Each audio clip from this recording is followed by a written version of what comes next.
And we've got audio, and we are live. Shabbat Shalom, my most esteemed friends, honorable judges, LVE tribe, as well as all accompanying us. On this rather precious, cloudy day of Shabbat, close from here, it's raining. It's not raining here, but let's hope it won't rain. Well, we don't want rain for today. Belonging to the 18th of Av, the 5th month of the year 5992 from creation. This corresponds to September 2nd. We've entered into the month of September of the year 2023. And we shall study yet another chapter of Revelation 17, part 46. Here is the mind which hath wisdom, part 3. We shall continue to study Revelation 17 slowly, enjoying every word that this so impressive and rather impressive prophecy has, because it's a prophecy that is to date, which marks the exact date that we live in. This adds to all the rest of the prophecies which we've been studying to show us where we're living in and what time we're living in, and that the time is quickly being shortened. Without any further ado, let's seek our Elohim. Beloved Yahweh, we give you thanks for this so precious day of Shabbat. We ask that we can comprehend and understand this so marvelous a prophecy, which is your wisdom that you give unto us, that we may comprehend in what moment we're living in, and that we may be prepared, and that we may work according to all this information that you give us in your precious name, Yahweh. Alleluia. Yahweh has blessed with one more year of life the following members of the Eternal Truth: Shailene, or Shailen, Esther Calvachi Gonzalez, Colombia; Rafael Aguilar, Chile; Aner Ignacio Santos, Honduras; Ana Elizabeth Paula Diaz, the Dominican Republic; Janet Garcia, Venezuela; Ángel Gustavo Rosero Zúñiga, Ecuador; Alex Brainer Centello Gallardo, Peru; Rosita Alpires, Mexico; Juan Felipe Hernández Cortés, Colombia; Ariel Edgardo Heyer, Argentina; Janet González, Colombia; Deisica Joana Molina López, Guatemala; Miguel Ángel Díaz Chica, Colombia; Josías Brevis, Chile; Claudia Felisa Rubio, Colombia; and two members from here, Jacobo Escobedo, which is not present today, but soon we'll see him, and Sariel Joel Roblero, which is having a birthday today, and it's on his 7th birthday. Where are you, Sariel? Very happy birthday, Sariel. 7 years old. What do you say? Oh, thanks.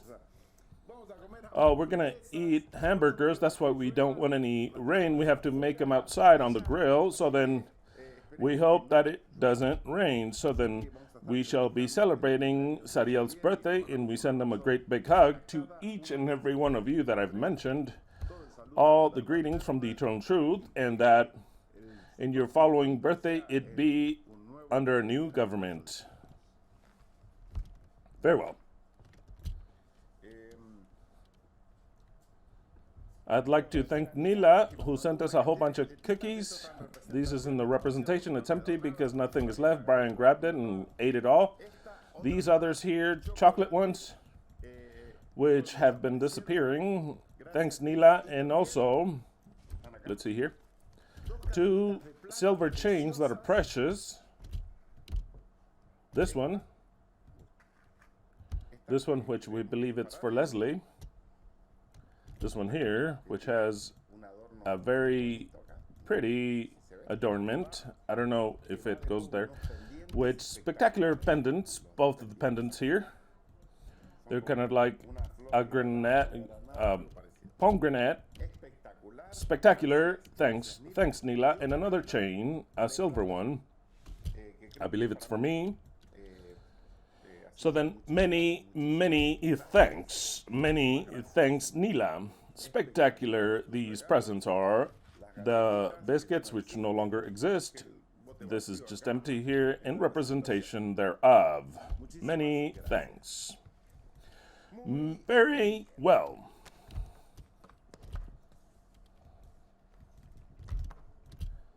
For all of you that are waiting for the rings, do not despair.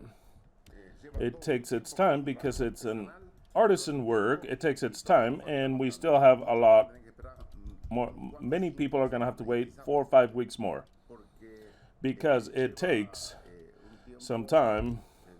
The jeweler takes his time to make it. So then do not despair. Those who have them ordered, they have them ordered. No more than that. It's just to wait.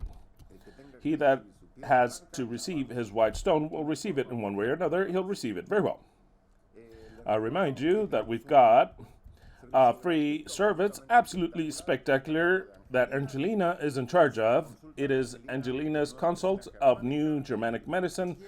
Whoever would like or who would need, those who have yet are not of the eternal truth, family members, friends, or whatever, you are all welcome to contact her and to have your consult for free. So then you're all invited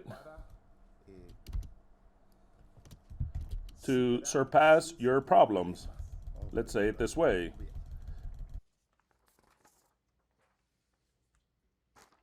Shemah Israel, YHWH Eloheinu, YHWH Ekhad. Hear, O Israel, Yahweh, our Elohim. Yahweh is one alone. He is unique. He is only one person. This is the base of the truth, the base of the eternal truth. All the other parts of the Bible, if they're not understood with this truth, then nothing is understood, and will erroneously deduce in every single situation of the Bible, everyone, beginning with whom we worship. Are we going to worship the Trinity, three beings, coexistent, co-equal, that have different roles, and we can advance and worship to the Father who has a Son, or go to the truth, which is the eternal truth, which is about Yahweh being one alone. When we know that Yahweh is one alone, then all things start to change drastically. The meaning that we have always obtained from which our fathers gave us, it could be a real fathers or a religious ones.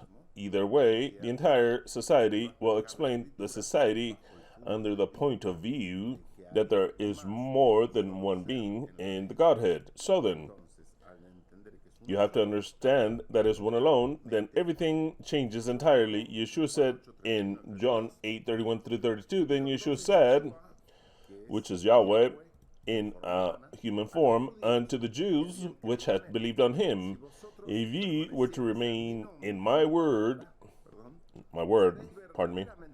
then you'll be truly my disciples, and you shall know the truth, and the truth shall make you free. To know the truth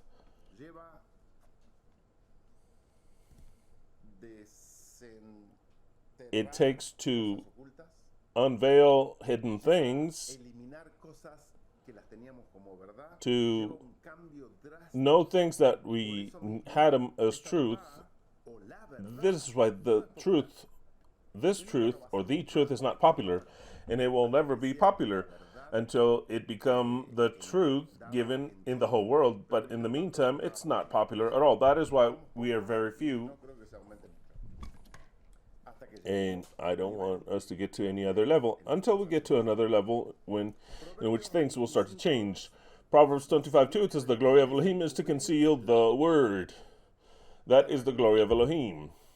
Yet it is the glory of the king to search out the word. In other words, a king is writing, which is Solomon. And Solomon's saying, look, it only takes a king to be able to enter into the secrets of Elohim. Why? Because he can seal the word, and only a king can enter into those secrets. That is contrary to everything that we've been taught, which is if you just read the Bible, the Holy Spirit comes, the third person of the Trinity, and he guides you to all truth. If that were so, then the whole world would be guided to all the truth. The whole world worships the Holy Spirit. Well, I'm referring to the whole Christian world, rather. The whole world worships the Holy Spirit, respects him, but he doesn't take them into all the truth. Not in the very least. In fact, he takes them to all lies. So then how could the Holy Spirit do such a bad work? So devastatingly illogical. How could it be that the whole world is still in lies, but they continue to read, they continue to study, they ask the Holy Spirit to take them to all truth, and they don't find any truth. They find absolutely lies. How could it be?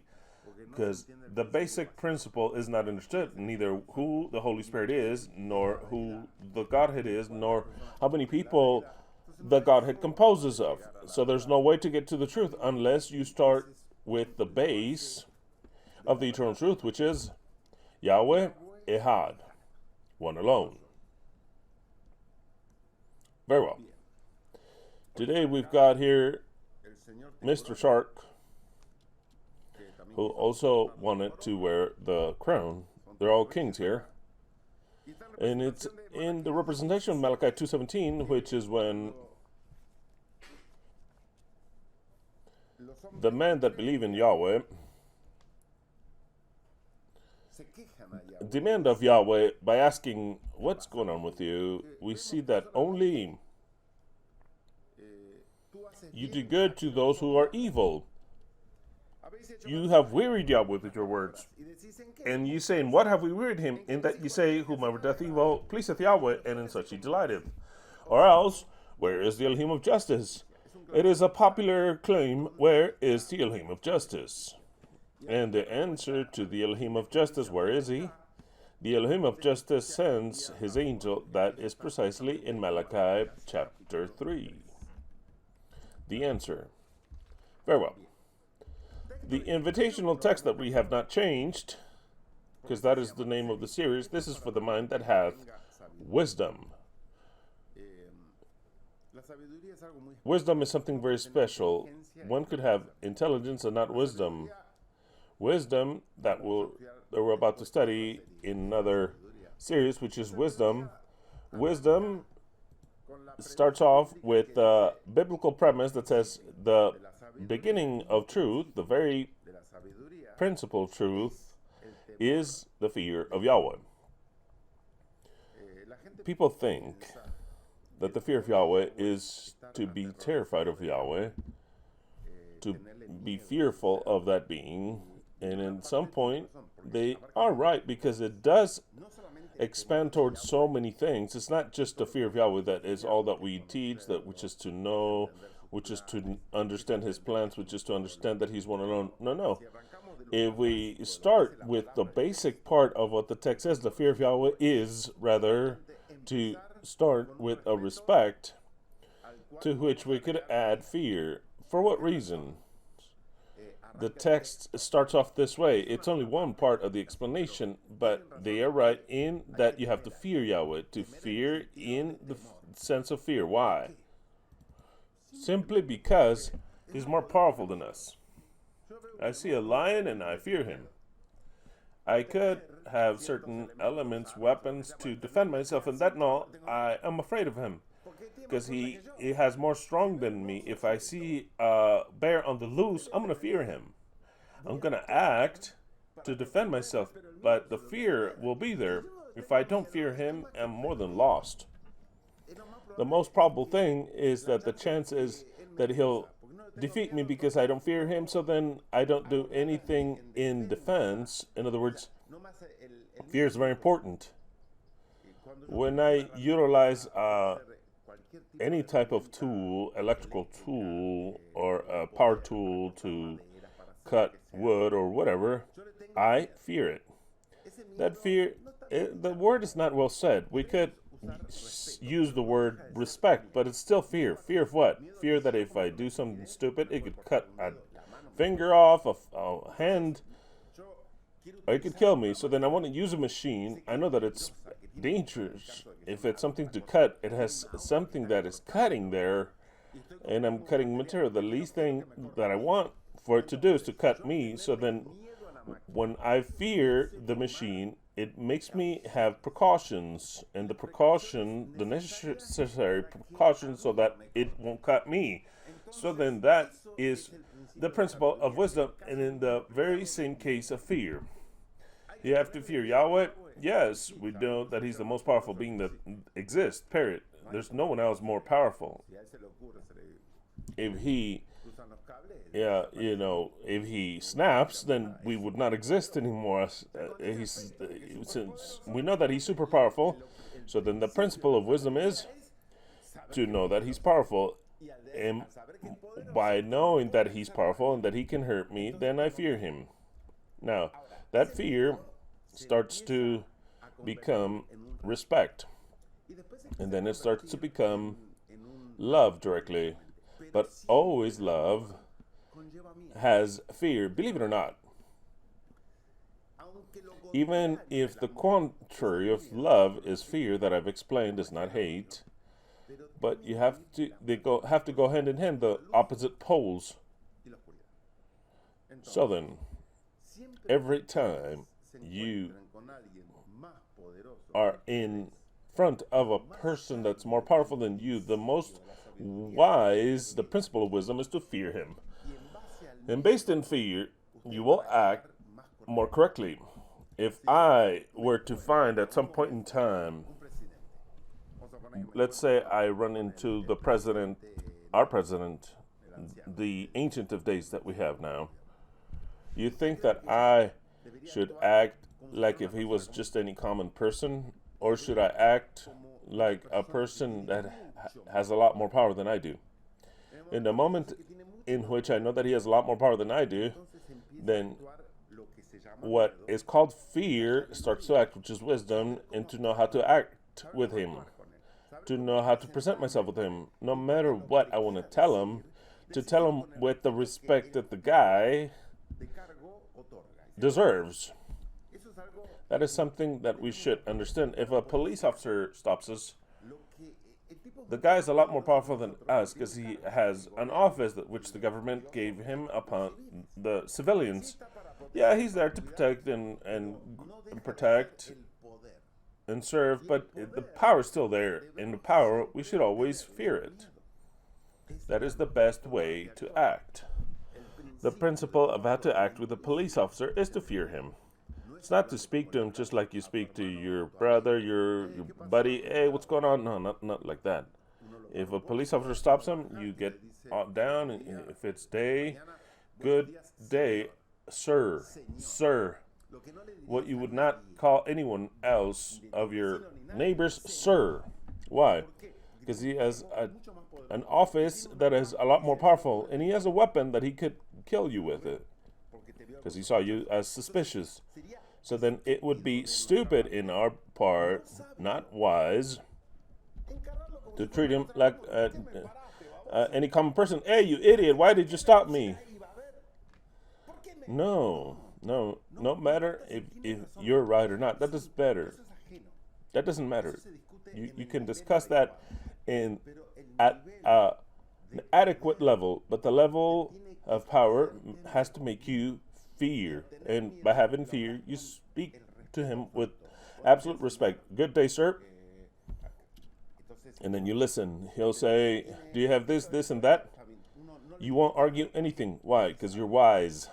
Because it is not wise to argue with a police officer. You just got to praise him and tell him you're right. If you don't praise him, he's just going to give you a ticket.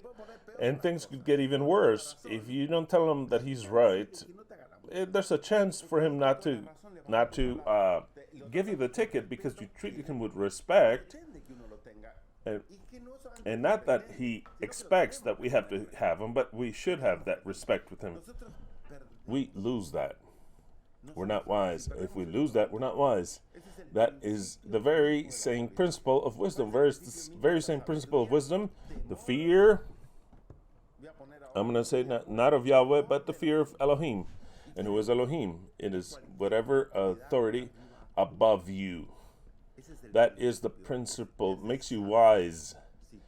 If you have fear, you'll know how to act. And I'm not saying you're in favor, or that you're against, or that you have your own criticism, or that you want to change certain things. That's all fine. But the fear unto an authority is the very principle of wisdom. Many people don't know what they would get if they had fear and were to act correctly, absolutely correctly. That makes you a wise person. So then, what is wisdom? Wisdom is a lot more than just to have fear of Yahweh, but it starts with, it is the principle. That's why it says the principle. Before explaining to you what wisdom is, if you don't have fear of a powerful person, then you won't learn anything of wisdom. Zero, just like that, zero. It starts, the very principle itself to have wisdom is that you have to be fearful of the one that has authority.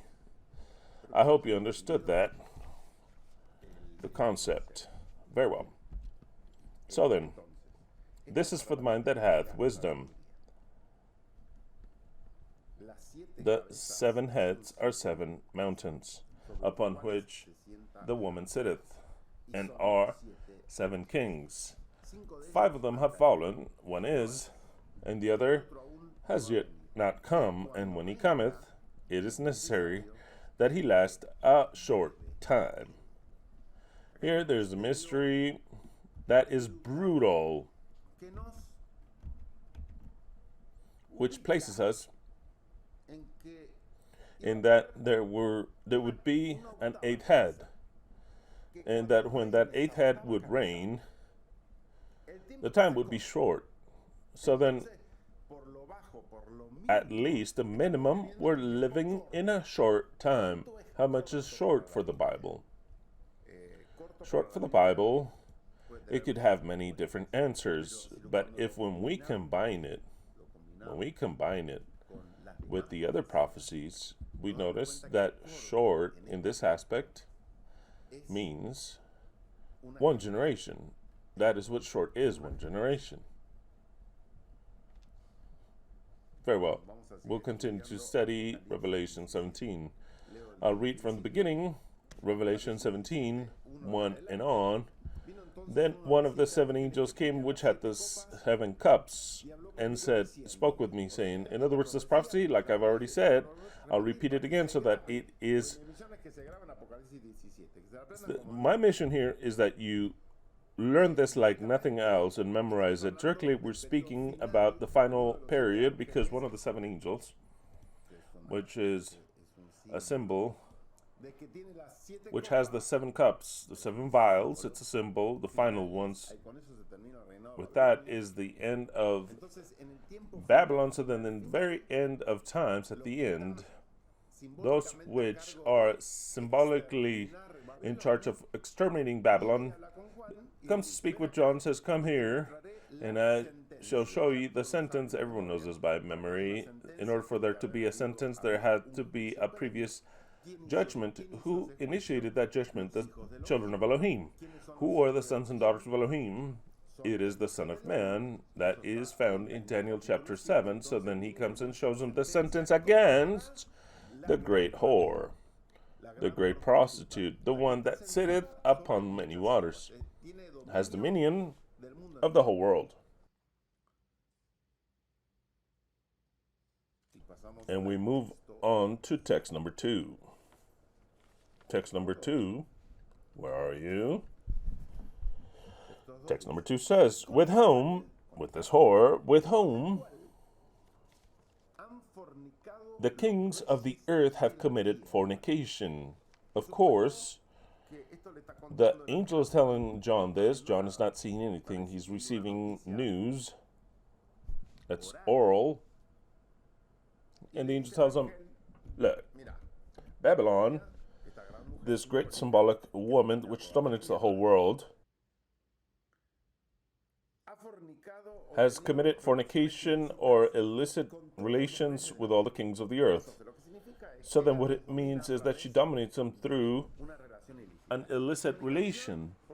Fornication, of course, the word indicates it. It's an illegitimate relation. What takes place here is as follows, that it's representing relations, political relations, economical, religious situations which harm the rest of the world, that only benefit the woman and the kings, and harming the rest of the world. That is what it means of all the rest. Plans for the world that actually benefits them, and they are a curse for the rest of the world.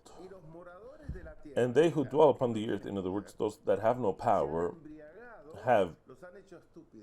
they have been stupefied, they have been made drunk, symbolically. In other words, they can no longer think. They are already spinning, about to fall, without being able to think clearly or use their mind, due to the wine of their fornication. So then the result of this illegitimate relation and the prostitute and all the kings, the result is that the population has become stupid. And that both the prostitute and the kings can say any sort of lies in perjury of them, and they believe it. They have no capacity of analysis. If they tell them that the world is a globe, they believe it. If they tell them that we got to the moon, they believe it. And not just believe it, they defend it. They defend it. If they tell them that this is the solution for the medical problems, they believe it. If they tell them this is science, they believe it. And if they tell them, well, this is the new religion, they believe that also. Because they have no capacity to think for themselves. That's why they call this generation the generation of idiots, because they seem to be drunk. They can no longer think anymore. If they say, Babylon, look, there are no longer two genders, they believe it. You can't speak about two genders. You got to speak of what they say that you have to speak of. That the genders no longer exist anymore. No matter if you have male sex, female sex, that is no longer, that is something irrelevant, is what you say.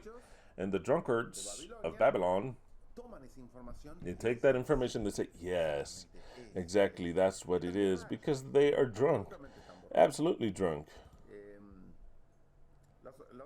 Last time, and people have asked me what I tried to say with when I said that in the new world order will be socialist.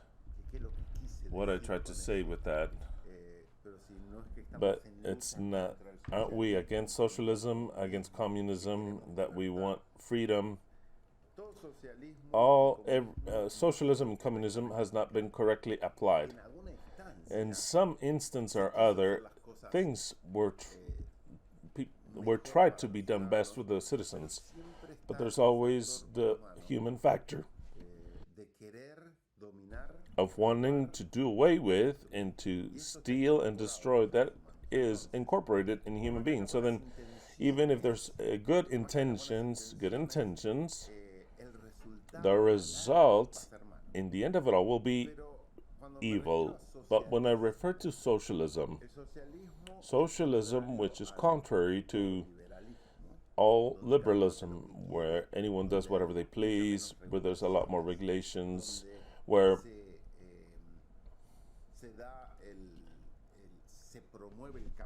capitalism is promoted, individual prosperity of people are promoted, no matter, almost without any regulation, compared with socialism, in which there's a lot of regulation. Why do I say that it'll be socialism? Because it has certain aspects, the New World government, depending on, and I'm just saying of what the scripture says, of, for example, all the services which we now know as services, which would be water to drink, electricity, gas, the phone, to take the garbage out, for example, everything that's about the public services, the roads and all the rest, it's of the government, but in turn, the government sometimes sells them, and they're in private hands, generally. Private hands. Okay, that, in a world government of the new world, which is coming, of the sons of Elohim, will not exist. It's not private hands. There's no privatization of the water. No one will sell water to you. If they offer it to you, they'll offer it to you for free. The government is the one that will offer water, the services. You understand what I'm saying? That is what socialism is. Not we're gonna wait for some guy to come here to discover something that makes more money, and so then he says, well, now this resource is mine. So then he starts to multiply it, and this is my company, and that those that want to have the service of electricity, like Eddie here, are Southern California, which is Southern California, which is theirs, private, and it says we're the ones that provide electricity. How is that going to be on the new earth? There isn't such a thing. There's also not going to be such a thing as great corporations, individual ones, because the great corporations of what the neoliberalism did and the free commerce, in the best of cases, the free of commerce takes something. That is what happens in human beings. With the best intentions, end up with the worst results. Why? Because in the free commerce, of course, everyone could commerce freely.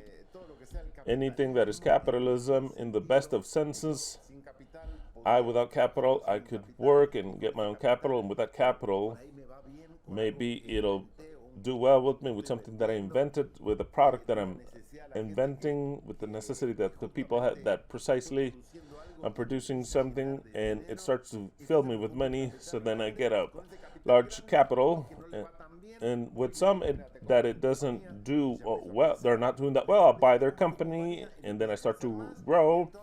I buy another company, I start to grow more, so then another group comes that it backs me up, which could be the boys that crossed the Red Sea. They back me up, and they give me special contacts, they give me more capital, and with that, I start to buy a whole bunch of companies that before were independent, legally independent, and now they're all of the same thing.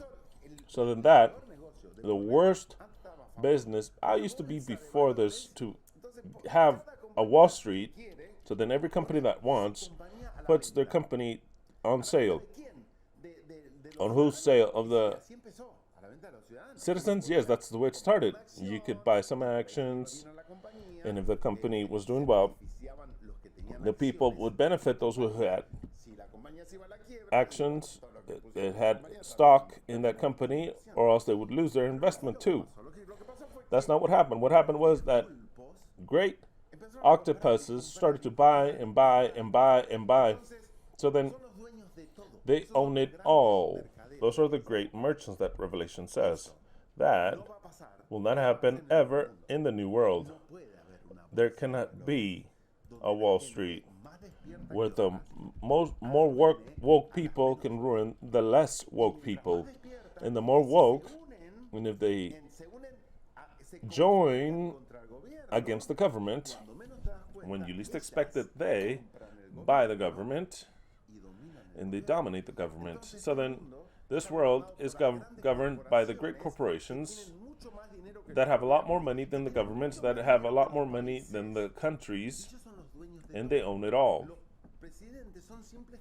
The presidents are just puppets, which do what the great corporations tell them to do. And who own the great corporations? We all know. We all know. There's no need to even say it. We all know. It's these kids here. They own it all. They own it all. What is in your face, and what is hidden. You say, no, but Coca-Cola and Pepsi, different companies. Yeah? Go and check who owns Pepsi and Coca-Cola. Go and check who owns the stock. You'll see groups like the BlackRock, other groups which are still, I don't remember the other ones. Who owns it all? It's the kids, the boys that own it all. So then now it no longer matters what company. If you don't have a company that is growing, they're going to come and buy it from you. And if they can't buy it from you, they'll ruin you with their competition. They are capable of even throwing away product in order to defeat you until you have to sell it to them. They own it all. That is what capitalism, where capitalism takes you. Capitalism indefectively will end in that. It starts off well, and everyone has rights to have their own company. They each have the right to generate their own capital, to augment their capital, and depending on your economical and intelligence, you'll go in augmenting your capital or making it disappear, and then you end up with large corporations. That's what will always happen. Always. That's why, under the new world government, that cannot happen. There cannot be the free commerce of joining in corporations, because those corporations are going to want to someday take over the government, even if it would seem insane. It's happened already. It's already happened here. So then, the system of government, it's a different system where there is no unions of companies, no conglomerates between any ethnic groups or religious groups. It will be managed by the government, a government that will not fall. That's as simple as that. There, give or take, we have a socialist government that gives you everything that people says, and education also. No more private education. Who's going to give the education? Surely the Yahweh's world government is going to want to give a private company for them to educate. Impossible. You know how that would end. So then it's all a socialist government. The government will provide everything from education, science, education, which is everything that is of all types of what it is to educate a human being. Everything that science is and all the rest, that's the way it is. I don't see any other way of government that does not have as a result what Babylon is. It could begin very well, but it would end undoubtedly like Babylon. So then the things will be managed differently. It'll be handled differently. Some people asked me, what was I referring to with the socialist government? That's what I was referring to, precisely that. Never again, in my opinion, never again the popular vote. That the people has the power, that's a lie. That's over. They don't have it now to start with. They make you believe it. The people has power. What do you mean they have power? Because we can vote. That's a lie. It's a lie, an absolute lie. They don't have it now. The people think they have it. But in the future, they won't have. They won't have any vote whatsoever. Citizens cannot have a vote, because if they had a vote, then we give the government of Yahweh, we give the population to decide what they want to do. That cannot be. That absolutely should not be. When it's a real government, then that cannot happen. Of course, somebody listening to me saying, this guy, talking like a tyrant. That's the way it sounds. We're talking about the government of Yahweh is what we're talking about. And if there's any tyrant, then it'll be Yahweh. But it's his government. It won't be subject to voting. No elections. There won't be charges in order for some to fight for power. The fight for power is over. There's no death. Those who rule will rule eternally. That is what the Bible says. Completely. Exactly. And those righteous don't lose the power. The scripture says so. It says that their government is an eternal government that will never end. That's it. It's over. So then, No elections. Why then do I say that it's a socialist government? You've already understood. Okay, so you've already grasping why I said that in case you hadn't understood. Maybe there was another point, but if I remember, I'll tell it to you. Going back to the text. With which have fornicated with this prostitute, the kings of the earth. See, that's what happens. The great corporations, like I've just told you, everything the text says. And they who dwell upon the earth have no other option. They have become drunk with the wine of her fornication. And he took me in the spirit unto the desert, and I saw a woman that sitteth. Now, for the first time, he sees. The story changes. First, he listens to the angel, and then later, there's no need to listen to what he's being told. He can already see it in a vision. And I saw a woman sitting upon a scarlet beast filled with names of blasphemy, which had 7 heads and 10 horns. Well, here, there's a lot of symbology, which I've given already last Shabbat. The most important ones is that it takes me to a place that is in the desert, a desert place. What is the desert? A place where there's not much. Contrary to a place that's inhabited. Why does he take him to a desert? To a special time that we'll see later. And there in that time, there's a woman to represent the government of Babylon upon a scarlet beast filled with names of blasphemy, which had 7 heads and 10 horns. Very well. All those things, the prophecy will mention later on, and we'll be seeing these symbols, what they are. 4. And the woman was arrayed in purple and scarlet color, and decked with gold and precious stones and pearls, having a golden cup in her hand, full of abominations and filthiness of her fornication. Well, we've spoken about this last Shabbat, that the scene that John sees, it's a very sexual scene. John can't even believe what he's been shown, but what's important is what it represents. What it represents is this woman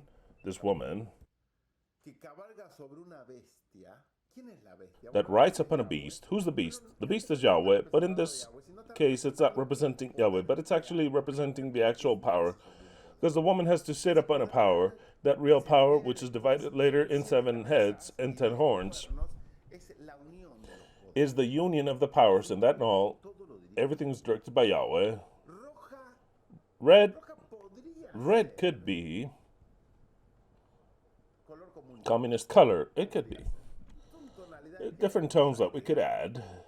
It could also be that it means blood, because it's a beast that's very murderous. But if it's a scarlet beast, a red beast, well, it's kind of like a power that's pretty totalitarian upon the people, of course. But it says that the woman was arrayed with purple and scarlet, and arrayed with gold and precious stones and pearls. Well, that is the woman. But if you were to see, I believe it's in Exodus 28, if I can remember this correctly. We're not going to read today.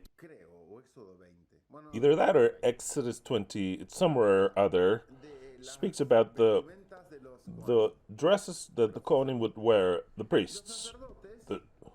They also dressed in white, but they also dressed with these colors. Purple, they used scarlet. They would deck themselves with gold. They had precious stones, of course, and pearls. Pearls, they could have had them or not. But we just need one color, which is blue. But if you see the way that the woman is arrayed in the typical colors of the priests of Israel, then you get an idea that that's where it comes from. It's kind of like they changed a little bit their dress code, the religion, They changed it a bit. The structure thereof was visible, but it's the very same priests. That is what I interpret.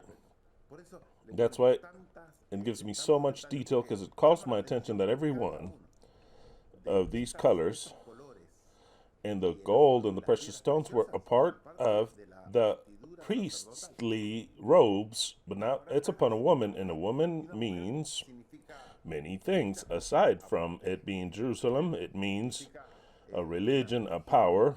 So then he sees a political and religious power with the typical colors of the priests of Israel, period. That's the way it is.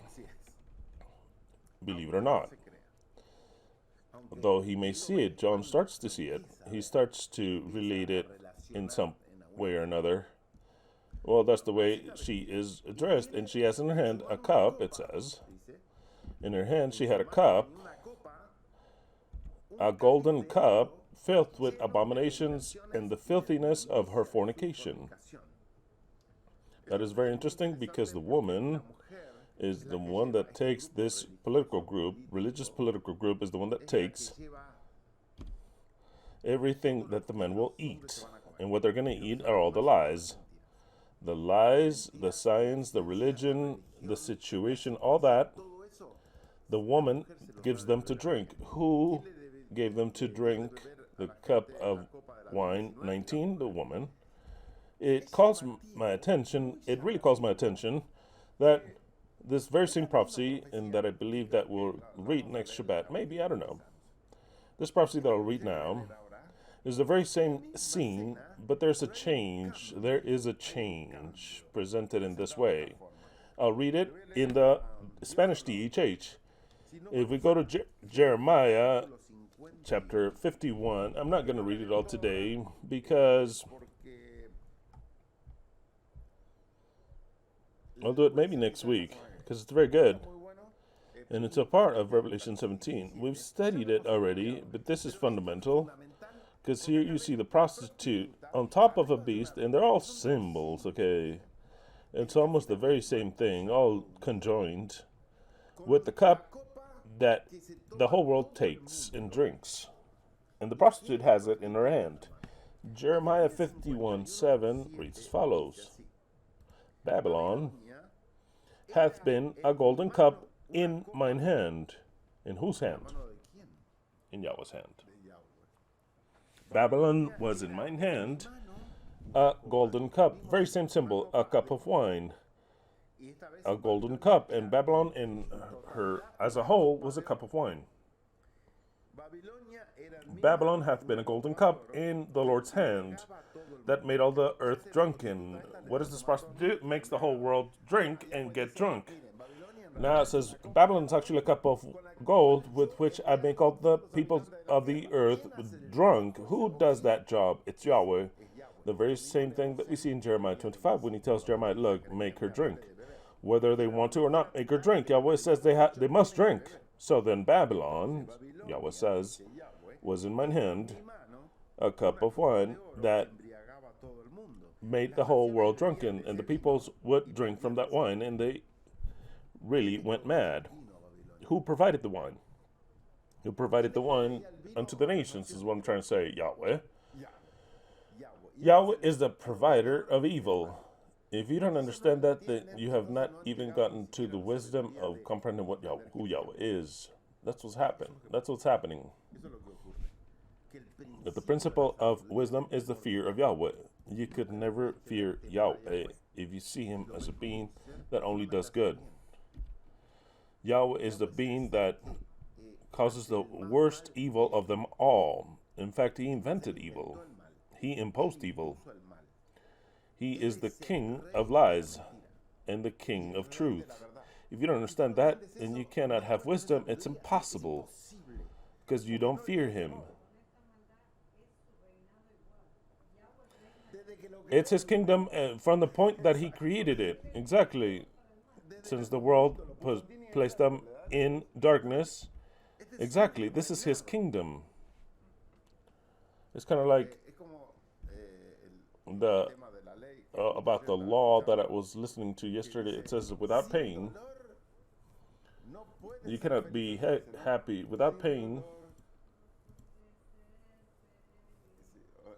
Well, I think we need a word here and there. There's the Chilean group. With no pain, you cannot be happy. And yes, that is a phrase from Yahweh. And without love either. Exactly. Without pain, you cannot be happy. The principle of wisdom is to know that Yahweh is a being of good and evil. Of course, that's where everything started. Completely. Completely. Until he say, let there be light. Until he says, let there be light, and he creates the light, but he starts in complete darkness. So then, I'll read this again. Babylon was in mine hand a golden cup, which got the whole world drunk, and the people, nations would drink from that wine and went mad. But suddenly, there it is, suddenly, Babylon fell and was destroyed. Howl for her, take balm for her pain, if so be she be healed. And well, and it continues on, and the text continues very good. Jeremiah 51, which is the fall of Babylon, which has not something to do, but it has everything to do with Revelation 17. Babylon was the means that Yahweh utilized to make all the nations drunk, but in her fall, it'll be stupendous, and soon, and quick, and the people won't be able to see it beforehand. So then, I'll read again number 4 of Revelation 17. And the woman was dressed in purple and scarlet. She looked like an Israelite priest, decked with gold, precious stones, and pearls. Before, in my Adventist time and in the beginning, we would show the Catholic priest and say, look, it's describing the Catholic Church. Absolutely, it's got nothing to do with the fact. Just like that, it's got absolutely nothing to do with the fact. Does it coincide? Well, we could make it coincide. But what does it coincide with? It coincides with something that existed in the time of John, which was that the priests, the Israelite priests, that is what it coincides with. Now, Catholicism is a copy. It's a copy of the Israelite priests. Because Yahweh gave them the Tamid that we studied. Yahweh gave them the Tamid, passed it on to Rome, so that Rome could cast the truth upon the ground in the whole world, so that the truth would grow and would give a great harvest. Because Israel was not going to cast the truth upon the ground, and so then it says, okay, well, you're not a good element for me, then I'm going to pass it on. The perpetual, I'm going to pass it on to Rome, so then Rome is going to sow in the whole world the truth, and then later I'll have the harvest. That is what happened, absolutely. So then, before I used to see, and the whole Christian world sees, that this woman is arrayed like a Catholic priest, and to tell the truth, it's not. It's arrayed like an Israelite priest, and had in her hand a cup filled with the filthiness of her fornication and abominations in their foreheads. And their foreheads.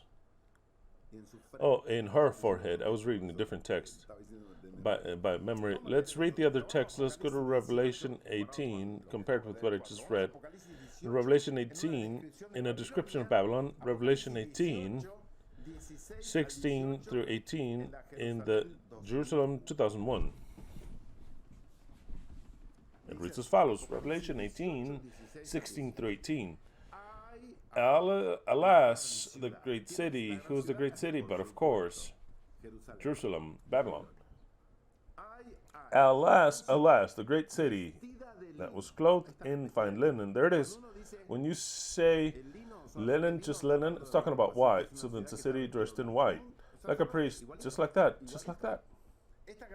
This great city is arrayed like a priest, an Israelite priest, which is the way it is. Alas, alas, the great city, clothed in linen, purple and scarlet, the priestly colors, and decked with gold, and precious stones and pearls. Notice that what the priests had here, the ephod and the high priest, you could say the pearls, precious stones, the 12 tribes of Israel, and other stones also, but of course, in the Urim and Tumim. For in 1 hour, quickly, so great riches has come to naught. Babylon was rich, of course. And every shipmaster and all the company in ships and sailors and as many as trade by sea stood afar off and cried when they saw the smoke of her burning, saying, What city is like unto this great city?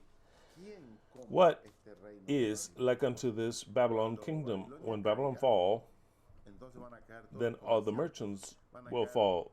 All the people that live well in Babylon will fall. Because Babylon has this characteristic.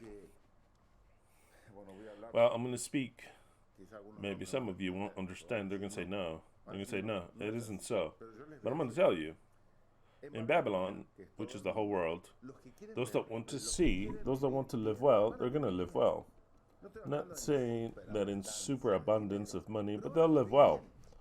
It's not like in the time of before, that actually there was hunger. Now Babylon at least provides food for everyone, and you can't tell me that in Africa, because you can't tell me that because in the great majority of the world, and precisely all that I'm speaking about in Latin America, no one should be hungry. Because in some way or another, the food overabounds. Maybe it's not the best quality, maybe you don't eat what you want, but the food are overabound, and if one doesn't help you, the other helps you. Before, in ancient times, people literally starved to death, and it's not in comparison what we eat. They would eat whatever they could get. They would eat whatever they could produce. So then you had the very rich that would eat very well, and then the rest of the population. Now Babylon, the governments of Babylon, they worry, I'm going to say quote unquote, they worry so that there is no one starving to death. If there's people that is in need, the government helps them on a permanent basis. You say, no, not in my country, I know. Look in the best sense of places. How many kids have you seen dying, starving to death on the street? If there is, there might be, but actually, the people will so much better than in other times. They live heated with services that they could not imagine having before. They don't work as much. Before, they would work from sun to sun in very arduous work. If you worked in the field, you had to go with a bowl in an arid land. There's no way of you depended on the rain only, and you cannot artificially irrigate it. You would lose the harvest if it rained too much or not enough. Now, no matter if it rains or not, if you go, for example, in California, you're talking about the richest state in the world, California. I'm saying where I live in. If you go down the road, you're going to see so many fields that are incredible. You're going to also see places that are controlled. Controlled, it means giant places where they produce, which was impossible before. No matter if there is rain or not, California continues to produce until you can't even have enough. I mean, before humans, it would hurt the way they would live. Now, it's not that way. Southern Babylon, exactly. That's a good point. That's a good point. Look, I have a fig tree, natural, like it could be the most natural that there could be. There's no insecticides, just our love. And all our support. Until now, I've been eating 2 figs that are kind of good, kind of green. I've been choosing kind of green to eat. Why? Because I was looking 2 days ago and I said, wow, Would it be okay for me to share? Because I like to share. I love to share. But they're stealing everything. They don't even want to share with me. There were birds. Our fig tree gave fruit early but never matured. The birds were on top. They were looking at me saying, don't come here because this is where we're at. There were over 900,000 green bugs. And then there was those green bugs that were eating. They're like zzz, going like that. Then I got even, and it was full of ants. I said, oh no, you don't want to share anything with me. That was the life of before. I'll eat them green. The ripe ones, they ate them already. They choose from the top. The degenerate birds, they don't eat the green ones. That's a different story. Some delicious blueberries. I got up one day and I couldn't find any. The birds were fighting over the blueberries. I mean, this is long live the insecticides and the GMOs. What I said? Yes, I said long live the modification of the seeds.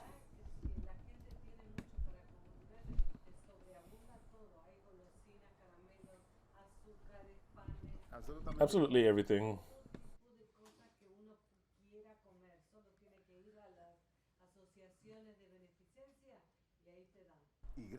And free. In great quantities thereof. Of course, maybe you're listening to me and say, this guy is an idiot speaking. There's nothing like the normal seed, non-modified. It works, it's fine. But the other one modified, it works a little bit better. Exactly. It's a lot more. It is more delicious. And they're not attacked by the bugs. You see why? Because it gives the crab.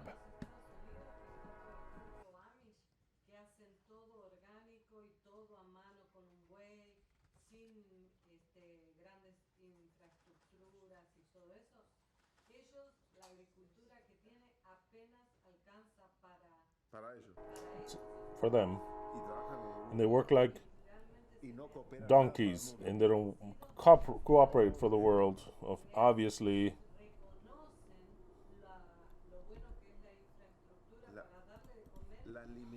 the limitations. If it weren't that Babylon was creating forms of producing massively, and not just producing, but harvesting massively, people would not eat. So then, thanks that the modified seeds were invented, the people in the world eat. So then all the organizations that want to go back to the natural seeds, that's fine for them to go back to all the natural seeds. But we're not going to feed anyone then. The system of working in the field, they can't even do enough for themselves. It's just like Leslie says, they grow old, and they don't produce. They don't help the world in anything. Because what the world needs is cheap seeds and for it to be enough for everyone. That's what I'm saying. And if they sell it to you, they sell it to you very expensive. Oh no, everything has to be comparable with Babylon. So then sometimes we see things very badly. And the crab does not come due to eating those products. Once we understood that the crab does not come by eating those products, it comes due to your DHHs. It changes your whole panorama. I know you're going to say, no, but glyphosate and that they have to spray, and with the airplanes they kill everything. Well, that is with even less as time goes on, and if they could do it even better, it's even better. Things are going up in technology. Everything is becoming even better. So then, I am absolutely pro all things that are non-natural.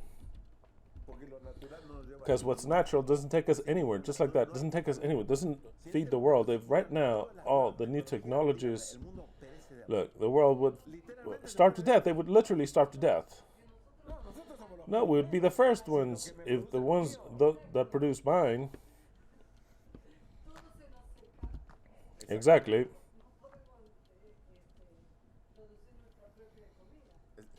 It would be a war to see who takes the food from the other. So then this world is sustained, not just sustained. Babylon made, and Yahweh gave him the command, for there to be so much food and for there to be less times of work so that the people can reproduce, because before they could not reproduce that much. You can listen, people say that your grandma had 12 sons and daughters, but they would also die that way. It wasn't in the world that way. When the people started to reproduce is when the food was cheap. That is when you say, wow, now we can reproduce. It's the way I'm saying it. It's all the contrary to what the religious say, or maybe what your mind says. Now, Babylon did a fantastic work. Fantastic. When Babylon fall, all these merchants, well, lament. Because everything, it goes in turn the merchant here, and it's beneficial to ourselves.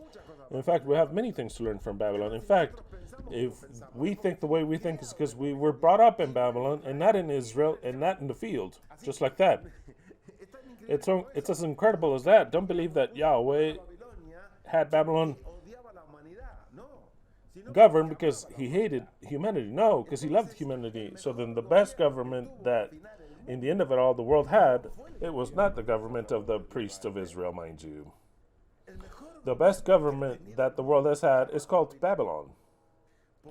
Because he made him prosper, made him grow, made for the whole world to have food, and made an organization that is pretty good.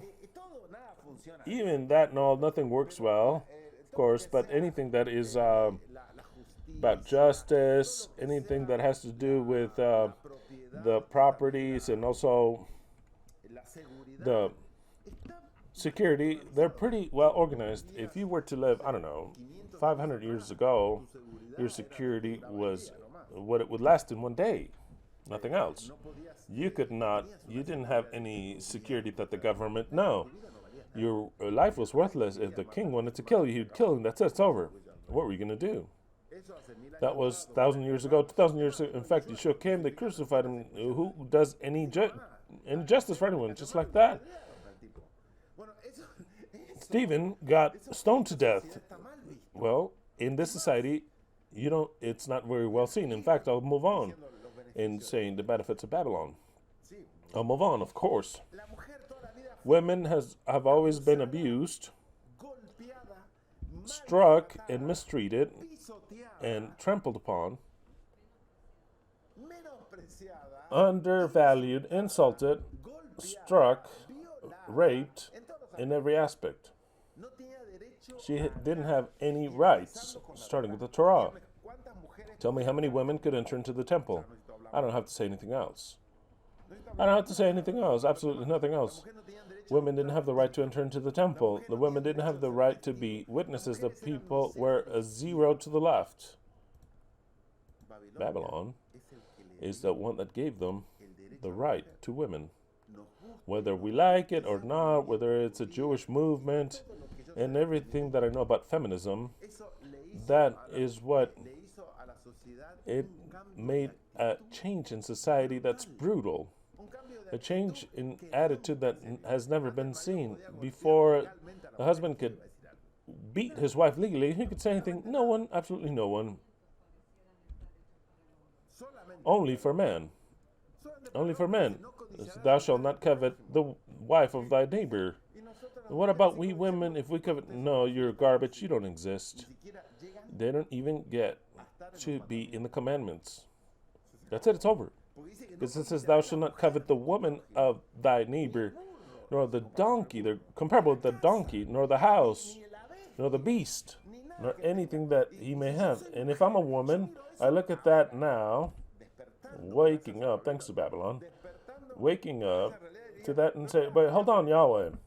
So, but then we women, we could covet all the men that we want if it's not in the law, because they cannot apply, thou shalt not covet.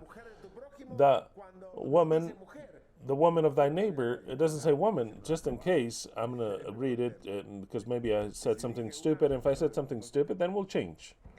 Exodus chapter 20 says in number 17, thou shalt not covet the house of thy neighbor, nor thy neighbor's wife, nor his maidservant, nor manservant, nor his, of course, maidservant, nor his ox, nor his ass, nor anything that is thy neighbor's.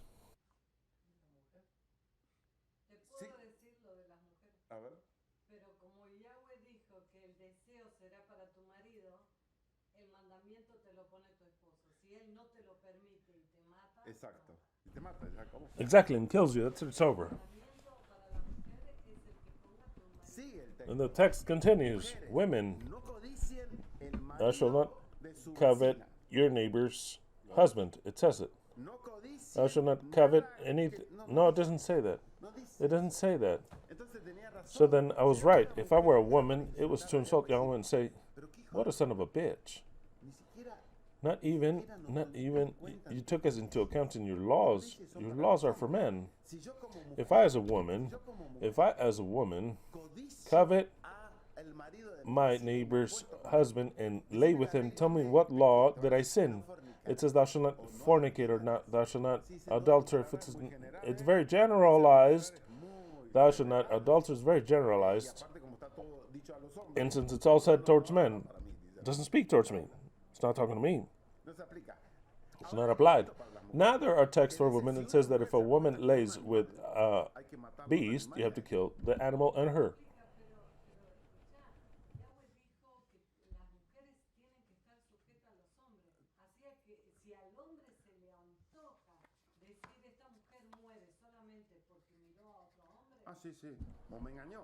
All right, or she just deceived me. That's it. It's over.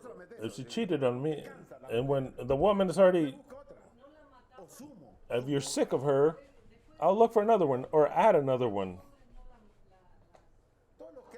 All that love these dog shit laws, they have to say that's true. Yahweh allows us to add another one and another one. Add another one. Is Haiti? Are you sick of Haiti? Add another one, whether Haiti likes it or not. You don't ask Haiti. No, I'm going to marry another one, Haiti. With whom? Well, just another one that I met somewhere. Another one. Because my father is Jacob. What am I saying that's wrong? Nothing. What am I saying that's wrong? Tell me, what am I saying that's wrong? For all of you sons of bitches, you sons of 1,000 bitches, you messianic ones, that love this and worship this, and you kiss it, you sons of bitches, you kiss it.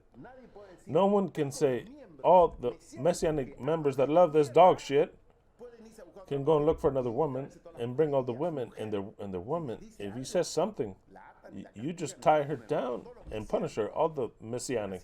That's the way it is. Because you cannot tell me absolutely anything.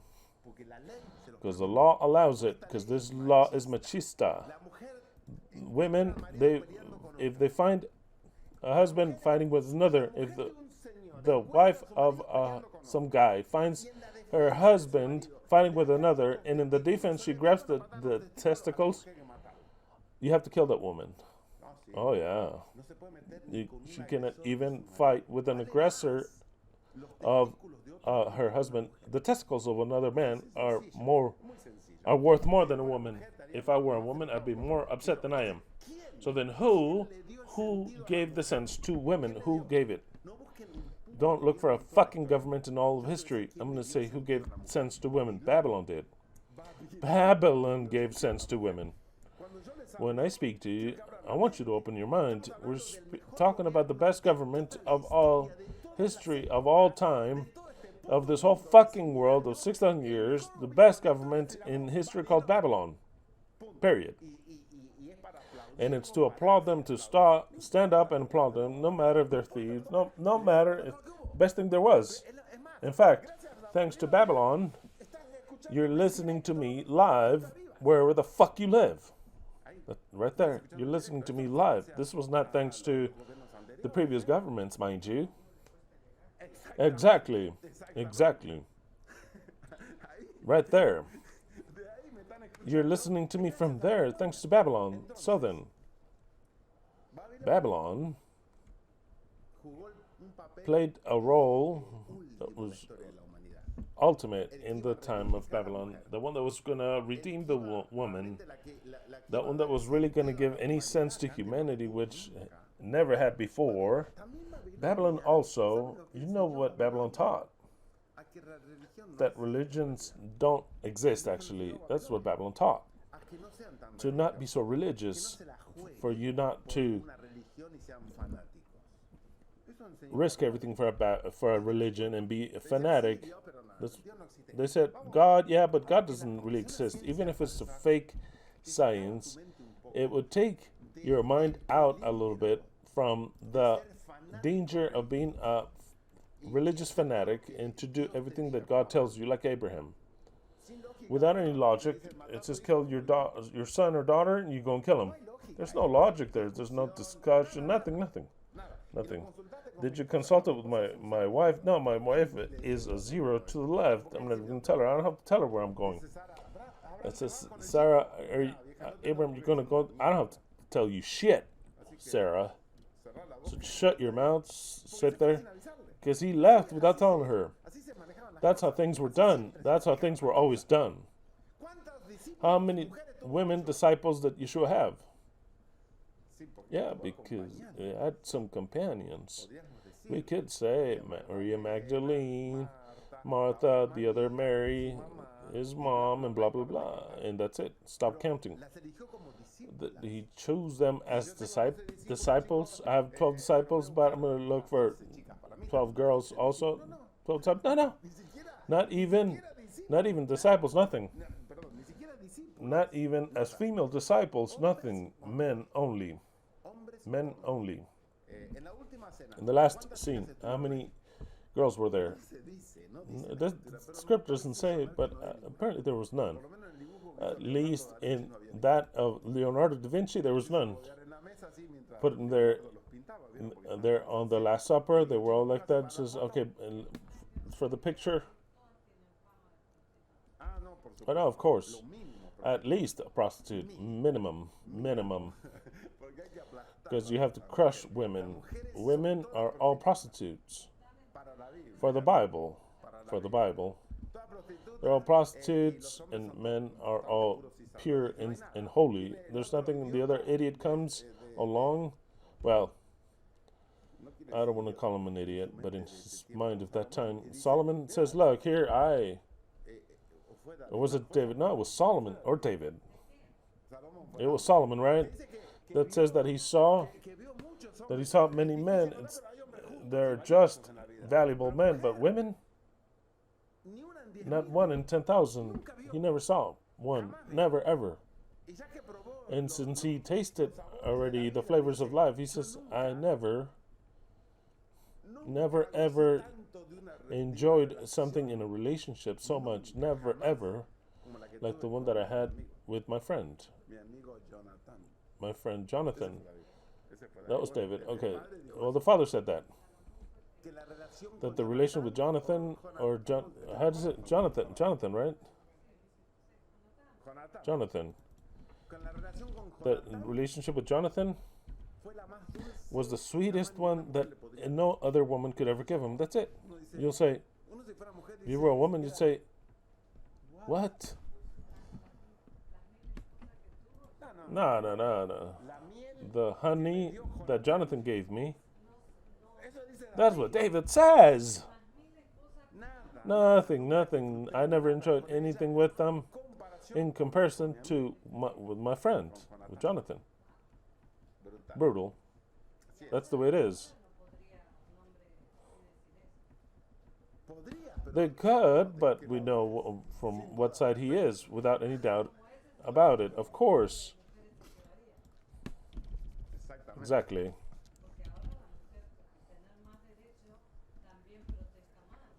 Let's go back to the point. Thanks to Babylon, the women became a person just like man. You cannot touch a woman, cannot strike her, because you call the police and they'll put you in jail immediately.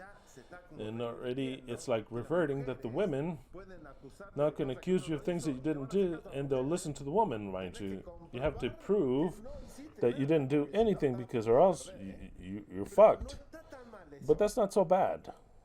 In other words, after everything that the woman has suffered, it's not so bad. Exactly one chicken for so many hens, like they would say in Argentina. So then everything that the woman has suffered, it's incredible. But I want this to be clear, because if you're judges, you have to learn to judge. Babylon has been the best government that we've had in all of the structure of these 6,000 years. I would not want to change Babylon for any other government. Would you change Babylon for any other government? Stop to think, because nobody asked you these questions. Now, Babylon is completely fair? No, of course not. We are proposing a better government. Does Babylon have sins? Yeah, they have a lot of sin. And the greatest sins that they have done is the last one that they did, that they consider that there's too many people. So then Babylon says there's too many people, we're overpopulated, we have to help to reduce. Because we have to, I want for everything that's left to live better, whatever they want. Babylon says we are destroying this world, we have to better it. So then we're going to do these renewable energies that are worthless and they don't work the way they wish, but the idea is correct.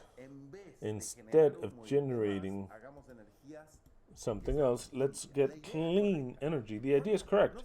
How many, not just that idea is correct, how many things have we changed in this world for the better? How many things?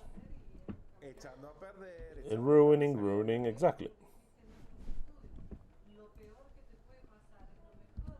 Exactly, it's the best. The worst thing that could happen to you is the best, exactly.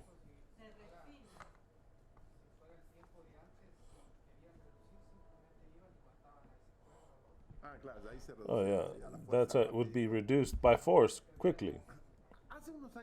Some time ago, actually, the cities were covered because there was no regulations with the cars.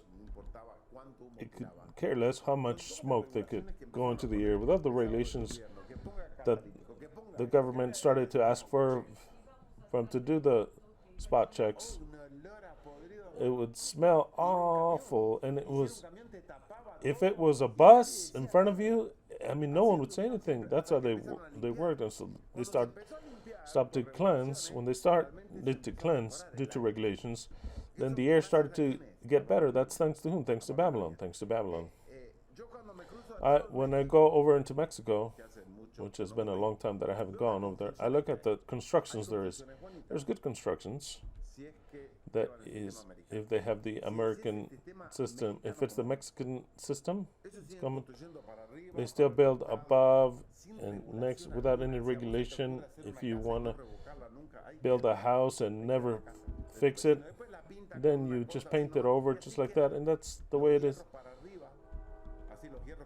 Just let's say one day I'm gonna get a second floor. It says no, but I'm gonna have a just. I saw that in Argentina, not just in Mexico. I'm referring to everywhere, and that is how people live without any regulation. How do you get good barrios that are good with regulations? It says you, in order to for this house, it says we're going to test it whether you can do it or not, because the least is for us to have make the rancho wherever you lived, but not here. When you say, oh, what's this pretty, you can't say it, make it pretty, because the people can think. If they would have no regulations, they would become a rancho right away. And we would all be to blame of that ranch.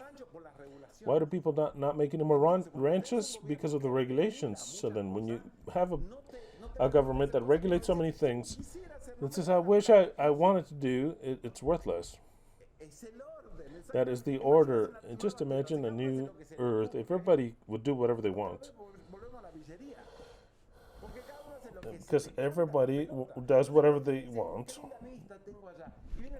How pretty is that? No, it says I'm going to get a 5-story building here, and then you can no longer see anything. Then another idiot comes along and he says he wants to have a production of chickens next to you. And the wind comes and blows everything on a permanent basis. And then later, he cleanses his whole chicken, and everything falls on you. If there's no really regulations, then you're going to lose on a permanent basis. Who achieved all those regulations? Babylon. Because it's order, even if it would seem that it's calamity for us, that in a certain way it is, it was able for the world to be something unified with a specific sense of at least of an apparent peace and an apparent order. No one knows that they can drive if they don't have a driver's license. Before, the whole world will drive without a license. So then that whole order makes for all the millions that we are and the millions that we are for it to work, for the system to work. Because I stopped to think, how is still working and doesn't fall due to the order of Babylon, or else it would be a chaos. The world's not a chaos, you know this. You can come every Shabbat here, and the freeways are in order. There are accidents. Yeah, there are accidents. But on a permanent basis, the government is working to do things safer, with least probabilities. Why does the government give you airbags all over to make it your life impossible? No, it's for your security. That's the way it is. And you say, why did you come and defend Babylon today? No, I'm not defending Babylon. I am placing you as a judge that we live in the best time of all the history of the world, and the best government of all the time in the world. The government which guarantees, at least in parentheses, or quote unquote, your freedom, your individuality, and you have guarantees and you have rights that you didn't have before. I mean, don't even mention women, don't even mention it. Exactly. Exactly, correctly. Not just that. Before, you could be gay, and you couldn't say it because the population themselves would, they could make your life impossible. They would strike you, they would insult you, they would spit upon the cities, because it was the worst thing in society to be gay. The worst shame was to be gay, and if the women were left pregnant as single women, their life was ruined. They would be considered as a prostitute because they had a son out of wedlock. And I remember, and I didn't live in those times, but when I was little, the first thing that my mom and my parents and the people that I know, they said, oh, look at that girl. Oh, yes, she was a single mother. Right away, they would say, so that for your whole life that you would have to know as a woman that had sex with someone that was not her husband, and to top it off, he left her pregnant. So then it is a shame. And for the parents, they would teach me to look at the parents as not with despise, but to look at the parents, oh, poor wretched fools. Either they didn't bring her up well, or they have the shame forever.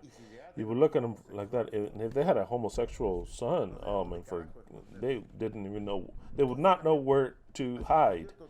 That has all changed. It has changed. Thanks to him, thanks to Babylon. Is that fine? That's completely fine. That's fine. Absolutely fine. And am I in defense of gays? Absolutely.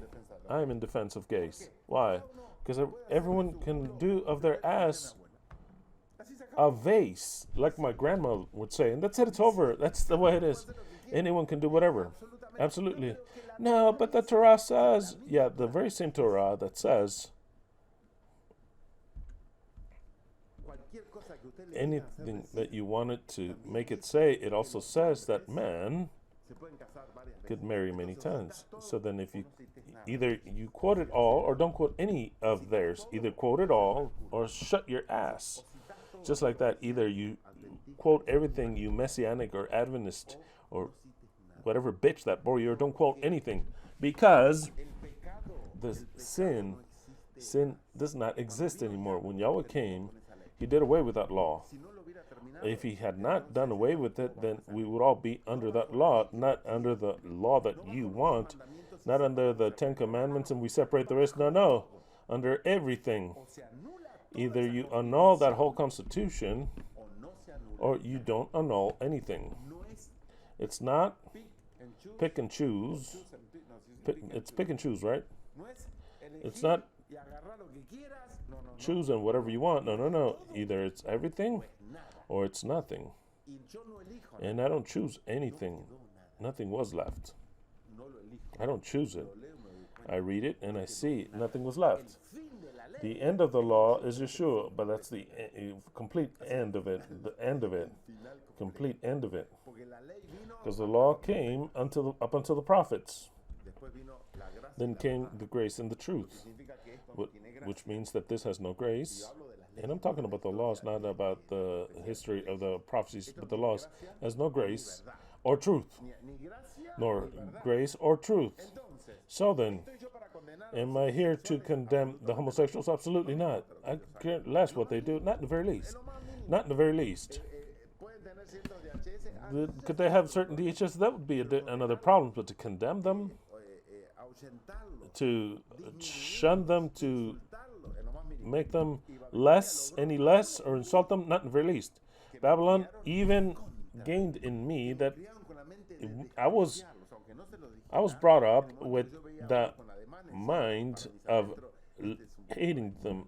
Whenever I would see someone that was kind of feminine, I would say, this is a dog shit faggot and he's going straight to hell, that is worthless. Even though I could not think it consciously, I would think it automatically, because that's what I was taught. You're homosexual, you're going to be destroyed forever. Because homosexuality is something nauseous towards God. Well, I was able to understand. Well, I'm not going to say anything. I shouldn't say anything. I was able to understand many things. I was able to understand many things.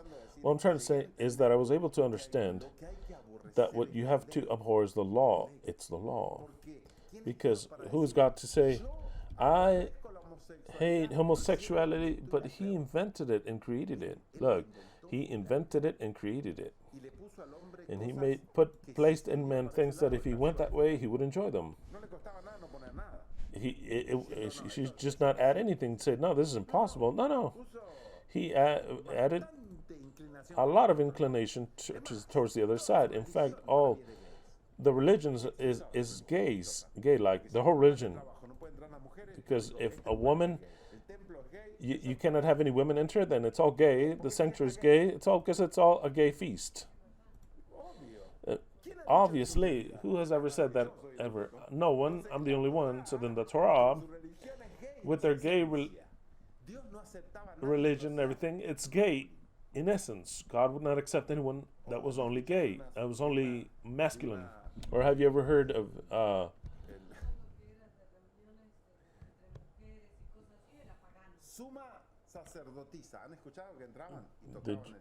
any priestess would enter and touch the ark? Have you heard that? Of course.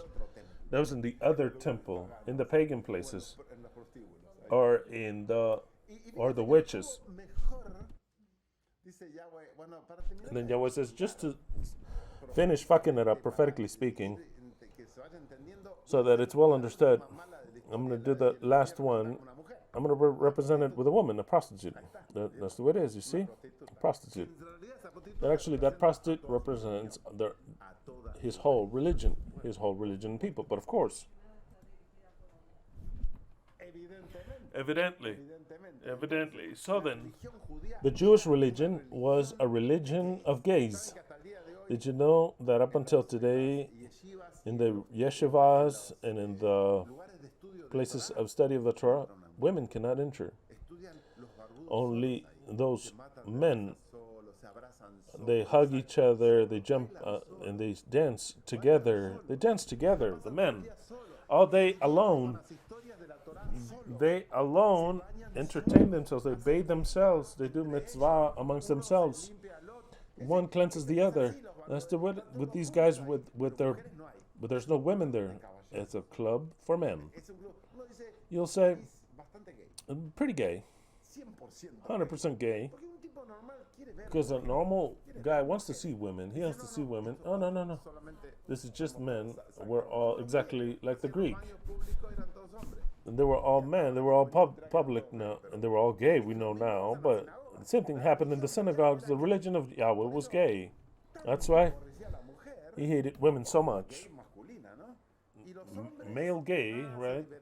And the men were always having fun among themselves. That's why their preferred king, David, said that he never found love, the sweetest love, the greatest love, than with his friend Jonathan, that no woman even give him. Anybody gives that text, it'd be good to read it, right? Or not? If they added, where is it?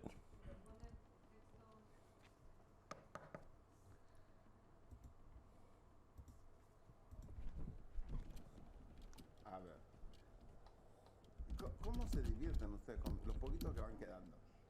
Los pocos que van quedando. Okay, the few that are left, Lo que no hacen es poner like. they just don't give us a like. I have 257 likes. 262 viendo, no, 282 viendo, 257 likes. Si quedaron 287 people are hypnotized with what we're talking about in today's. pongan like. Si les gusta esto, pongan If like. you like this, give us a like. If you like the religion, the Jewish gay religion, then give us no like. Todos los que me pongan un Those that give me a dislike today es porque les gusta el is because they say the Jewish gay love. Ya estuvo. That's it, it's over. It's to suspect, right?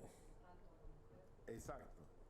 Es para mínimamente sospechar. At least to Y digan, las suspect mujeres acá no entran. and to say, Las puertas del santuario acá no entran las mujeres. Es para sospechar, sí. it's to suspect, right? La mínima crítica de una mujer no era aceptada. La que criticó un poquito algo diciendo Those that criticized a little bit, a la mano de la hermana de Moisés. Ni ella next perdonaba. to Una mujer the no sister había hecho nada of que Moses criticar. could not criticize nothing whatsoever. No importa. It don't matter. There's no right. There's no right to criticize.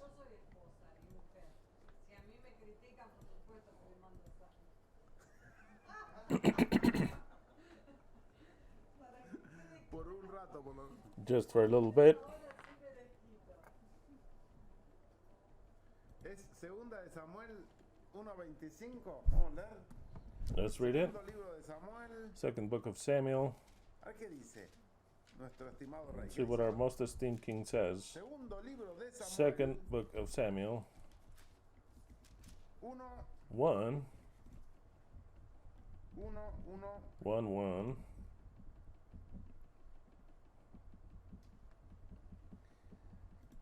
Bueno, en esta versión dice así. Well, this version says as follows. Angustiado estoy por ti, Jonatán, hermano mío, con cuánta dulzura me trataste. How are the mighty fallen? I am distressed for thee, my brother Jonathan. Very pleasant hast thou been unto me. Thy love to me as wonderful, Benévola esta versión. passing the love of women. Benévola. Sí. It's it went kind of easy. It went kind of Entonces, easy. ¿de qué estamos hablando? Okay, what are we talking about? We're talking about Babilonia fue el mejor gobierno de la historia, pero a su vez también tiene pecados. Babylon has been the greatest government that there's ever been, but also has had sin. And the government has its function, that's why Babylon was here for. Y debe desaparecer. ¿Por qué? It has followed its function and it must disappear. Why? It is passed on to the best government of all times that's eternal. So then, Pasamos del peor we gobierno don't de la historia al pass on from the best, mejor que hubo, from the worst to the best, a los hijos de los best one there's ever been, prepared the children of Elohim to reign in the eternal government. It was fundamental. no podría ser jamás que I don't believe it could never son habitantes. ever be that any inhabitant on behalf of all the earth of these 6,000 years that has not lived in the kingdom of Babylon that could reign. ¿Me entienden lo que les digo? Do you understand what I'm saying? No one. Ni del primer milenio Not in the first millennium or second millennium or third millennium or the fourth millennium or fifth millennium. tienen que haber pasado They por had el reino to de have Babilonia. gone through the kingdom of Babylon. They have to have adapted their mind to everything that was the stupidity of the Torah, the stupidity of the religions, the manipulations of the churches, Haber tenido la to have manipulación de had the manipulation of Babylon, and in turn, Porque ¿saben qué? ¿Quién nos permitió despertar? you know who allowed us to wake up? Believe it or not, Babylon itself. Babilonia mismo, Babylon toda itself esa arma gave us the tools of being able to communicate one Eso another es and to say, this is a mentira. lie. Sí, es mentira. What they're teaching is a lie. Babylon gave us the tools. Babilonia They mismo. gave us those Entonces, weapons. Babylon herself. abrir So los then the ojos ones that they opened their eyes to, gracias al they did. gobierno So, de but los thanks to the government of Babylon, no a not ningún otro gobierno. to any other government. Entonces, So then, quiera que vaya whomever that en el mundo may futuro want to go gobierno and final, direct in the future tiene que haber pasado por el government reinado de would have to Babilonia. have gone through the government of Babylon, because Babylon Mínimamente que te hace minimum abrirte la mente. opens your mind at Te least. va a enseñar mentiras It will teach you lies, si tú eres capaz y but if buscador you're de la verdad, capable vas a and you encontrarla. can search the truth, you're going to find the truth. But of course, Entonces, so then, Babilonia es Babylon el reino is que the prepara kingdom a that los hijos de prepares Elohim the para sons of Elohim tener el reino eterno. to have Tiene que eternal pasar por kingdom. acá. They have to Tiene que haber go through una here. igualdad. There has to have been equality. No man that has ever lived before, there was any equality with women, with anything. Not even in their mind. Me van entendiendo lo que Do you understand what I'm saying, right? Bien. Very well. Entonces, por eso está So then, vestida de oro, piedras preciosas y perlas, porque la gente realmente ha vivido bien bajo Babilonia. Por eso People la have gente lived well under Babylon. That's why the people grita yell, y pregunta, ¿quién and they tuvo ask, la gran ciudad? who is like unto ¿Qué the otro great city? gobierno hemos tenido What other government have we had like this este great? gran gobierno? La gente lo dice. Pregúntale a cualquiera si quisiera regresar a gobiernos de hace 300 años atrás. What? Ask anyone that would want to go back to the government of 300, 400 years ago, 700 years ago. No, No tiene ni asegurada su libertad. they don't even have their liberty, their freedom assured. Texto 5. Text number 5. Primero vamos a ver si. First, let's see if you added a like. And I'm about to stop here. Enseguida lo estoy por dejar. I'm about to stop and leave you. Just advance one more text. Pusieron 292 o 91. 291 likes. Very good. Muchas gracias. Many thanks. Impressive. Comentar. Remember to comment whether you like. No les gustó. Maybe you didn't like what you Por heard. ahí no les gustó. Maybe you didn't like what you heard. Si les gusta. If you like Y entendieron lo and que you understood what you heard, entonces then hagan un comentario leave us a comment sobre Babilonia. upon Babylon, about Babylon, whether you would live in a different time. Who of you would have liked to have lived under a different time, under another government, not of Babylon, where ever since you were born you had a school? Did you know that in government of Babylon? I would say, maybe I'm wrong. Maybe I could. I'm just talking about America, because this is a part of which where we were born, most of us. I also include Spain and all the Hispanic Americans. I'm talking about 100% of knowing how to read and write, or not. The truth, there has to be such a percentage that don't know how to read and write. Most, exactly. The question is, how many people in the previous times knew how to read and write? But of course, and if you don't know how to read and write, how intelligent are you? Let me tell you, it's so rational the form of critical thinking is. That's what I'm getting at. Who established free schools? Who said, let's educate the children since they are born? Who said the children have to be well fed?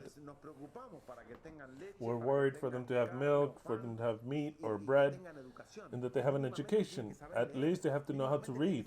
At least they have to know how to write. At least math. At least something of the world so that they can be a productive element for society that is never ever seen before, ever. The poor, the pawns, were brutes, absolute brutes. They didn't have a chance.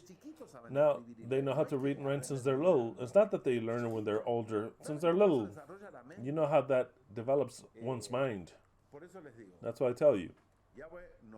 Yahweh gave us Babylon because it was necessary for our education.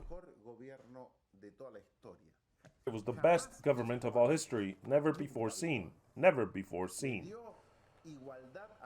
Gave equality to women, gave equality to gays, gave equality to the races, because before the races were pretty mistreated, let me tell you. No pareciera que no.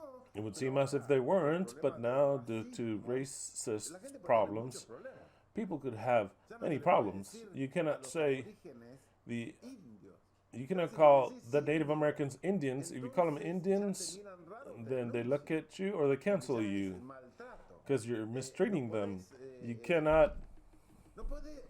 You cannot. Wow, I was looking at. You cannot say certain things that before were used. For example, a witch, because it's something that is puts down women. So then you could call women. If you say a gossiper, an old gossiper woman, it's a symbolism of misogynists that puts down women. Why? Because women are typically gossiper. That's what they tell us. No, that is clear what I'm saying. But what I'm saying is that all the insults. That's what I'm saying. Men were always told if you wanted to bring him down, they would try to call him a don't be a gossiper woman. Don't be a gossiping man. They wouldn't call him that. A man, you tell him, hey, you're a gossiper. Don't be a gossiping woman. So then those little details always bring down women, because the woman is the gossiping women, not we. If you do something like that, that is what women do. That's what I'm getting at. That is what I wanted to demonstrate. That in the end of it all, we start to take conscience. I heard some other ones that made me laugh my ass off that I wasn't even thinking about. So many things that bring down women that are applied to men and saying, don't be like that. For example, gay, don't be a faggot. A little fruitcake, don't be a little fruitcake. Exactly. All those things. And even if it would seem something crazy, there's now such an equality, such a great equality, that now you start to think about things differently. You start to think about things. The woman now feels a lot more balanced with men and has kind of like more self-esteem to protest and things that didn't like. Not before. Now, before they were fearful of saying anything or confronting their husband.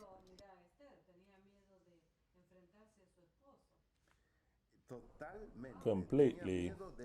She was afraid to face her husband. Whether I live or die, I'm going to fast and I'll see my husband. Wow. Well, and he was in the disposition that the husband could have her killed. He could have her be killed because the life of women was in the hands of the husband. And she was a queen. Just imagine if she was just any woman. Wow. Absolutely incomprehensible.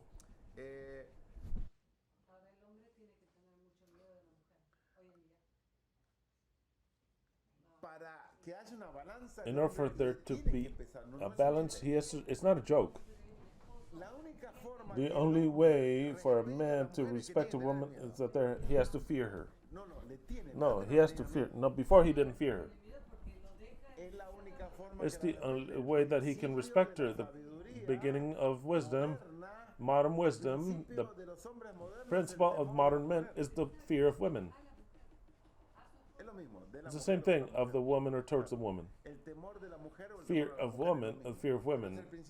It's the principle of the modern wisdom. All those machos, it's no longer the machos, machista, because this is how things. You just shut your mouth, you piece of shit woman. Just go wash the dishes. No. Absolutely. That gave such an identity to women that she's never had before, that the world has never had before. And there's so many other things that come off from for example, the sexuality of women. The sexuality of women, men in the machismo, men could have many women. The more women he had, the more he cheated on his wife. he was a star by all men saying, wow, the more women he has, that guy is a capo. A capo, that they say, a boss, like in Italian. If a woman would lay with all the people, what is she? She was a prostitute. She was a puta, a bitch, a hoe. But the guy with all the neighbor women, he was a capo. That is a machista mentality.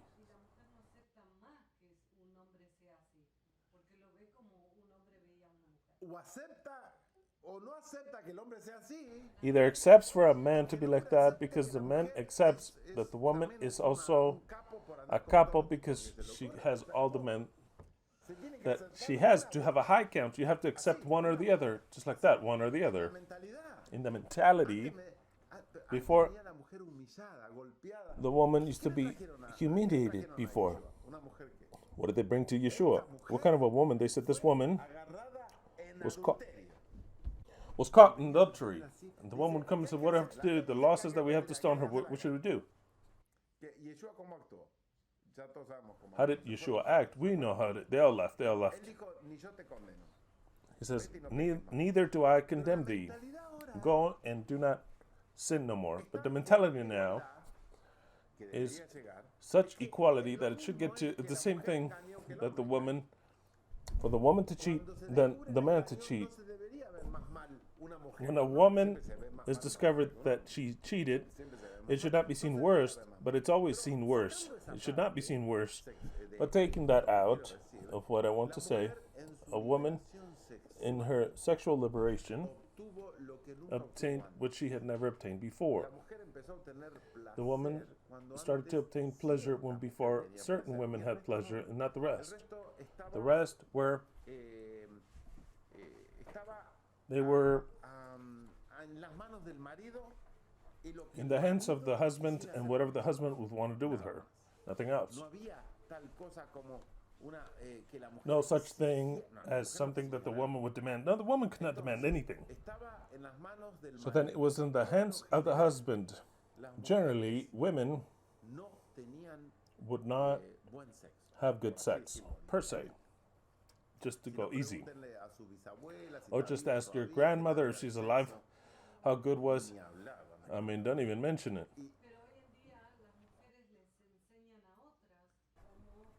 Now, thanks to internet and thanks to Babylon, women are taught to say, if you don't enjoy sex with your husband, then tell him to fuck off. Tell him to fuck off, look for another. Because you have the right to enjoy sex just as much or even more than him, but that was not before. Look for another one or many that make you happy. Babylon allows all of that and made it difficult to men. Made it difficult to men because now women can demand more and more quality. Not just more, there's more quality. Why? Because now they can see what they never did to her. Ever since the video came out, and there were just enough to see videos anywhere, women, at least they saw videos, what were the sexual themes and the varieties, and their phones, whatever, things that it had never gone up into their imaginations, and, oh, but this guy never did this to me. This guy never gave me so much like that, or this guy actually doesn't give me shit. So then that opens the sexual education. It opens a chapter that's never been before. Before, women would find out because somebody would tell them. It's the same thing like John would see it. John, when he saw the scene, his jaw fell to the floor. So then, thanks to Babylon, there is an awakening in every aspect. Very well. Very well. 5. So then we take with a grain of salt all the evil of Babylon, and we also take with a grain of salt all the benefits of Babylon.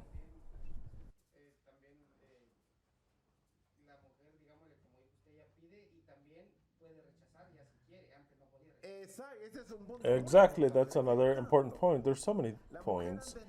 Women could not say no before. decir no. They could not say no. Voy a decir no. They could not say no. Estaba más allá de It todos went los aspectos past all the de aspects decir no. of saying no. Ella tenía que abrir las piernas y se acabó. She had to just open her legs and that's it, it's over. Whenever the husband would want and he wanted to open her legs, Salí de acá. and if she could say, no, get out of here, no, the husband would decide when, how, and how long it would last. And that's it, it's over. En esta vida, bueno, In this life, well, I'll tell the truth. lo que voy a contar ahora, lo que voy a I'm going contar to say now, ahora I'm no going to say, I'm not going to give any names or anything, but it surprises me just saber que haya sido así. to note that it has been so. Obviously,